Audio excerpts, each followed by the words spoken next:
ден во Пладневните вести на Канал Плюс. Во наредните минути ве запознаваме со настаните на денот. Следи најава на дел од содржините.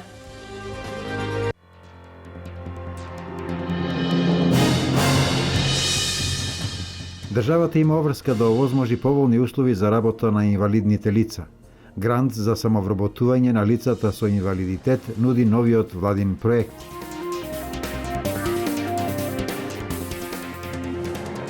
Откупот на грозјето започна, цените се утврдени, термините за исплата исто така, а винариите во регионот се целосно подготвени за откуп.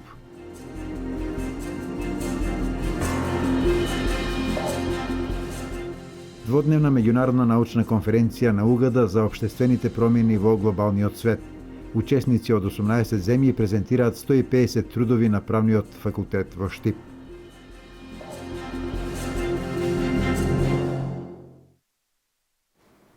Осумдесет лица со инвалидитет аплицирале за добивање на грантовите од програмата за самовработување. За отпочнување на свој бизнис, лицата ќе добијат грант од 5000 евра, но и помош во конципирањето на бизнис план.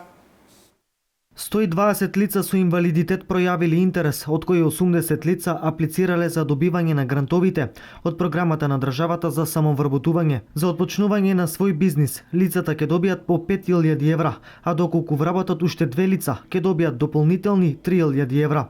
Лицата со инвалидност ќе добијат и обуки за бизнис план, за предприемништво и за реализација на својата бизнис идеја.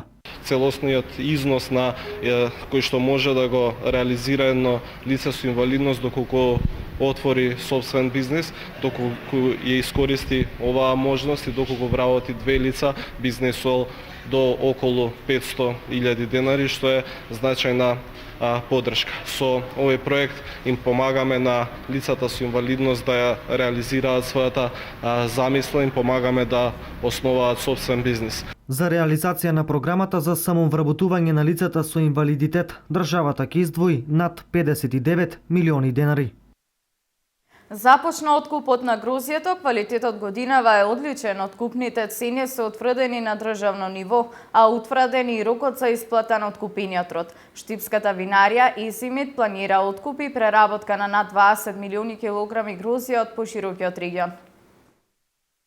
Езимит вино започна со преработката на грозјето од годинашнава реколта.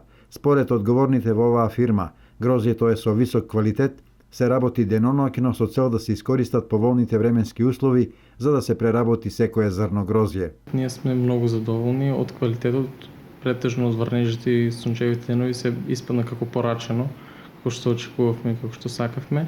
Годинава Езимит вино планира откуп на 20 милиони килограми грозје, од кое дел ќе биде сместено во визбата во Штип, а дел во винарската визба во Лозово, која од неодамна е во собственост на штипската фирма. Го проширихме нашиот капацитет, купивме нова винарска визба во Лозово и оваа година планираме да откупиме 15 милиони килограми грозје. Со тоа планираме да откупиме околината каде што се наоѓа визбата, потоа Велешката околина, Свети Николе и сите села што се наоѓаат во околината на визбата. Во Езимит вино на прво место се кооперантите. Парите за предаденото грозје им се исплаќаат истиот ден. Езимит останува на девизата донесено во визба добар квалитет и додека да се отиде дома лозарот да биде веднаш исплатено грозјето. Во наредните денови, слично како и минатите години, ќе се откупува квалитетно грозје од сортите Вранец, Шардоне, Смедеревка, Мерлот, Каберне. Невообичаено високи температури имаме на почетокот на овој септември. Денес дел од источниот регион од жолта премина во портокалова фаза, за која важат препораките за одложување на спортските и други манифестации на отворено, како и зголемено ниво на заштита на населението од врелото септемвриско сонце.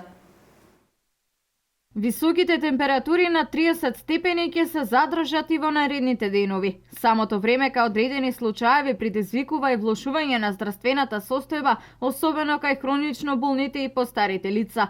Од итната медицинска помош од Штип вела дека за среќа нема посебни интервенции кои се однесуваат на колапси и топлотни удари. Најчесто пациентите се жалат на стомачни болки. Во овој период, со оглед на пролонгирањето Нели на ова топло време најчесто станува збор за стомачни заболувања, значи пациентите најмногу се жалат на покачен крвен притисок, исто така се жалат на гадање, повраќање, проливи, така што најчесто имаме интервенции во врска со таа проблематика. Препораките на Министерството за здравство остануваат исто како и досега, граѓаните максимално да се заштитат во нетоплиот период од денот. Да се избегнува интензивен физички напор, да се избегнува значи изложување, директно изложување на сонце во периодот, да речеме, од после 11 часот до кај 17 часот некаде, и да се пијат многу течности, да се јаде полека храна и нормално да се престојува во климатизирани простории. Синоптичарите од Управата за хидрометеоролошки работи соопштија дека Источна Македонија до сабота ќе остане во жолта предупредувачка фаза со температури од над 30 степен Целзиусов. Во наредните денови продолжува периодот на многу топло време, ќе преовладува претежно сончево, во текот на утрешниот ден ќе има појава на умерена облачност, а температурите утре ќе бидат слични на денешните, значи во Малешевијата околу 31 степен, а во другите делови околу 36 степен. Благ пораст на температурите ќе имаме во следните денови, односно во петок и во сабота, кога максималните дневни ќе бидат во границите помеѓу 31 и 38 степени, во петок, значи, а во сабота помеѓу 32 и 38 степени. Во однос на подрачјето на Источна Македонија нема да има значителна промена во дневните температури и метеоалармот, значи, ќе си остане и понатаму до сабота во жолта фаза за ова подрачје. Веќе од понеделник, според прогнозата на УХМР, не очекува пат на температурите, што значи метеопатите и хронично болните посебно да се грижат за нивната здравствена состојба. Центарот за правно-политички истражувања при Правниот факултет на Универзитетот Гоце Делчев во Штип денес ја организира втората меѓународна научна конференција Општествените промени во глобалниот свет. На конференцијата се пријавени повеќе од 150 трудови со учесници од 18 земји од светот. Трудовите се однесуваат на правото, политичките науки, социологијата, медиуми и комуникации.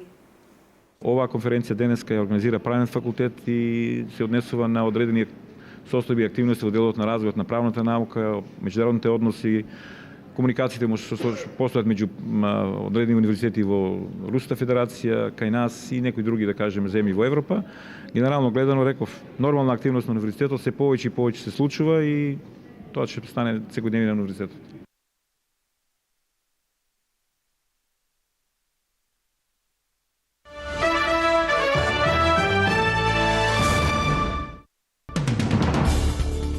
На 13 милиони деца не одат на училиште поради конфликтите на Блискиот Исток и Северна Африка, што ги уништува нивните надежи и на предупреди Детскиот фонд на Обединетите нации УНИЦЕФ. Околу 13,7 од вкупно 34 милиони деца не одат на училиште во Сирија, Ирак, Јемен, Либија и Судан, што е вкупно 40% од децата во овие 5 држави. Речиси 9000 училишта во овие земји не се користат за својата намена, бидејќи се уништени, претворени во засолништа или под контрола на вооружени групи. По 2 дена меѓународната железничка станица Келети во Будимпешта ги отвори вратите за илјадниците мигранти. Бегалците од земјите зафатени од војна Сирија, Афганистан и други држави од Блискиот Исток со трчање влегуваат во вагоните. Камерите и фотоапаратите регистрираат како луѓето панично бараат место, влегувајќи дури и преку прозорците на возовите. Чешката полиција предизвика многобројни критики и реакции на социјалните мрежи заради воведувањето на најновата мерка на одбележување на бегалците со бројки. Полицијата ги симнува од воз бегалците и со маркер им пишува бројки на рацете, зашто полицијата тврди дека го олеснува регистрирањето на бегалците кои немаат документи, а влегуваат во земјата.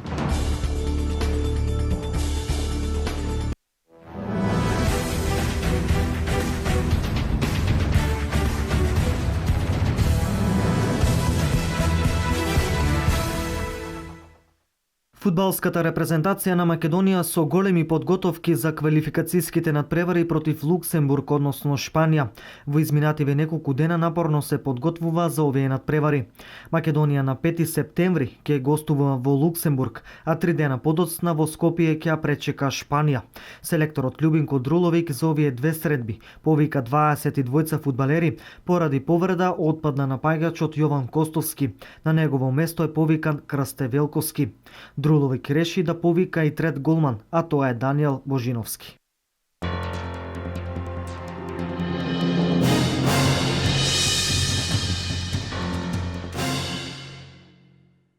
Толку во овие вести, повеќе за денешните актуелности гледате во Дневникот во 16:30. Во меѓувреме информирајте се на нашиот веб портал. Екипата на Канал Плюс телевизија ви посакува успешен работен ден.